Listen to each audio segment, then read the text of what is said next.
What is up, YouTube? Yoda here, bringing you a Elden Ring build guide. We are currently in patch 1.04, and today we're going to be focusing on an Arcane build. Now, this build has one of the best synergies in the entire game. It utilizes a lot of pieces in order to min-max its damage, and from what you're about to see in the gameplay at the end of this video, it is absolutely ridiculous how fast you kill things. Now, jumping into the build itself, take into account we do have Godrick's Great Ruin pops, we do have +5 in every stat, but we are level 150. These are our stats here.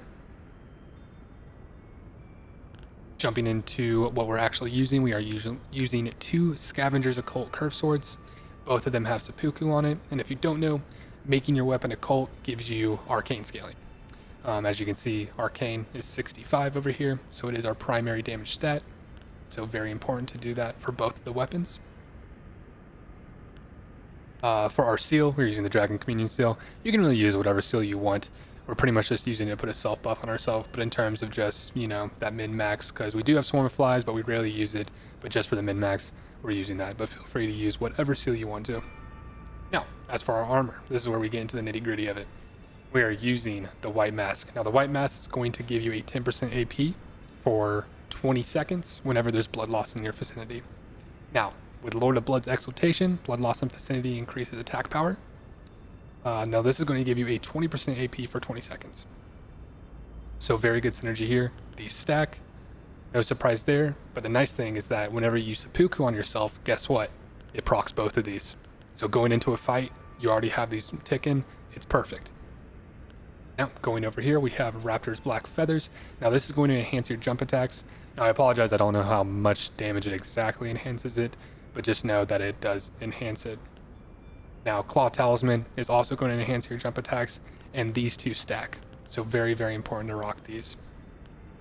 For our other 2, it doesn't really matter. I'm just using the Veterans because, we don't look the best, but I'm just using it just for its stats for damage negation. And, it's a little bit of poise. We're only rocking 37 poise right here, but, pretty much you can do whatever you want. If you want to look better, or if you think something looks cooler, feel free to rock that. Now, we already went over these, great synergy with everything across the board, but very important here. And then I guess I'll just get into the successive attacks. So greatly raises attack power with successive attacks, and then Millicent's Prosthesis boosts dexterity, raises attack power with successive attacks. Now, these 2 scale. Using our jump attack, you can see pretty much we do a spin slash. Now this is going to proc our successive attacks with just 1 jump attack. Now the way these things work is they have tier damage bonuses. So with Rotten Wing Sword Insignia, its tier goes 6%, 8%, and 13%. With Millicent's, the tiers go 4%, 6%, 11%, and they stack. Now, we're using Thorny Crack tier, temporarily boost successive attack power for our physic. Now this also stacks with all of these successive attack stacking damage bonuses. Now for the Thorny Crack tier, we get a 9%, 13%, and 20% damage bonus for successive attacks. Now when you do your first jump attack, you're going to go straight to tier 2. When you do your second jump attack, you'll be at tier 3. And then everything after that, you will have your maximized successive attack damage. This is very, very important. This is where the pure physical brunt of your damage is going to come from. Now, and on top of that, you have bleed procs. So you can already see where this build is going. So very, very nice. I guess it's worth mentioning too, I do use Green Burst Crystal tier, temporarily boost stamina recovery speed. We are going to be jump attacking a lot, so it's very nice for our stamina to come back faster, but feel free to use whatever you want.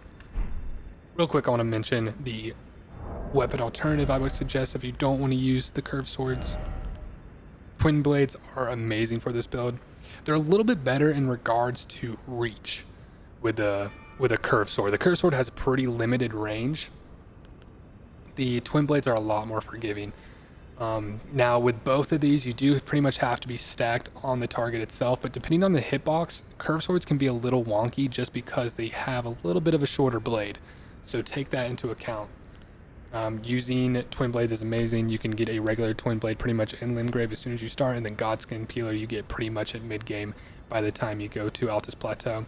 So definitely use that if that is in your if you have access to this. Now talking about a buff we're going to be using real quick. Golden Vow.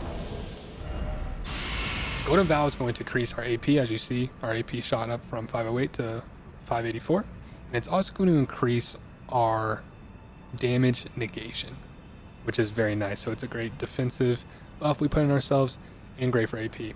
Now this lasts roughly 2 minutes and 30 seconds, maybe over that, but very strong. And of course it stacks with all of the damage buffs that we're putting on ourselves. Now we're going to jump into some gameplay, and from what you're about to see, the bosses just get deleted. It is absolutely ridiculous, but I hope you guys enjoy the gameplay, and I'll see you afterwards.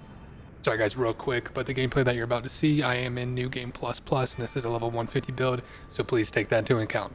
Alright guys, here we are at the Fell Twins, so we want to pre-pop our Physic. Use Golden Vow. 2-hand our offhand weapon. Bakufuku. Switch to our main hand. And use Seppuku again. We're ready to party.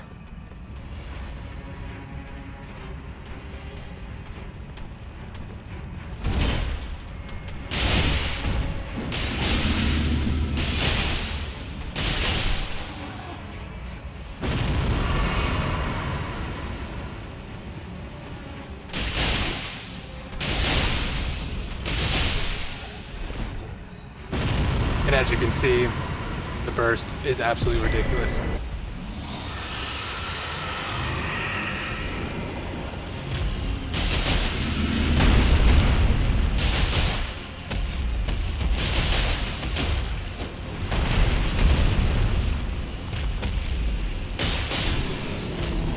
And there you have it. And that is the gameplay, guys. Now, it's also worth mentioning that you can use... Jump into my inventory here real quick. I'm sorry, go to incantations. But you can use Flame Grant Me Strength. Now, the problem with Seppuku is that, and also dual wielding Seppuku, is that if you swap out your seal while Seppuku is already on a weapon, it actually is going to wipe Seppuku off of the blade. So you really use Flame Grant Me Strength like on the run. It's extremely awkward to use. The buff also doesn't last a long time. I think it's roughly 25 seconds. So by the time you put Flame Grant Me Strength on yourself and then you use double Seppuku, you're going to have approximately 10 to 15 seconds in order to do damage. Now this is just not a large enough window to use this reliably. But if you want to like actually like min-max the build, like, 100%, you do you go for it. But yeah, besides that, that is the build video. I hope you guys enjoyed. Please like and subscribe. I would truly appreciate it. Thank you guys so much for watching. Also comment down below. Are you using something similar to this? Do you like this build? Do you think it's troll? Do you think it should be removed from the game? Let me know. But yeah, guys, I really appreciate you guys, and you guys have a great day. Take care. Bye.